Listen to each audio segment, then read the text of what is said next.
Bonjour à tous. Bienvenue au réseau de surveillance côtière citoyenne de la Côte-Est. Dans cet espace, nous explorons les clés pour comprendre, protéger et gérer nos côtes de manière résiliente.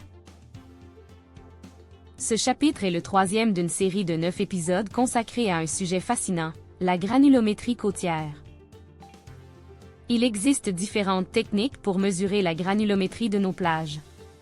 Le choix dépend de l'objet de l'étude, de la précision requise et des ressources disponibles.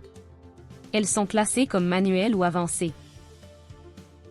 Les méthodes traditionnelles impliquent la collecte d'échantillons avec des outils simples.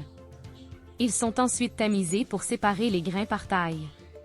La carte de comparaison est un outil visuel peu coûteux que nous aborderons plus en détail ultérieurement. La technologie nous offre des méthodes avancées.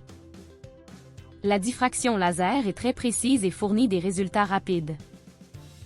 L'analyse d'images numériques mesure la taille et la forme en fonction des textures et avec l'aide d'analyses statistiques. La télédétection, par satellite, caractérise de vastes zones. Le choix dépend de l'objectif. Les méthodes traditionnelles constituent la base pour calibrer les méthodes avancées. Les méthodes technologiques permettent une surveillance à grande échelle et en temps réel. La science citoyenne collecte un volume important de données. Précision variable, élevée en laboratoire, faible avec la carte de comparaison, limitée en télédétection.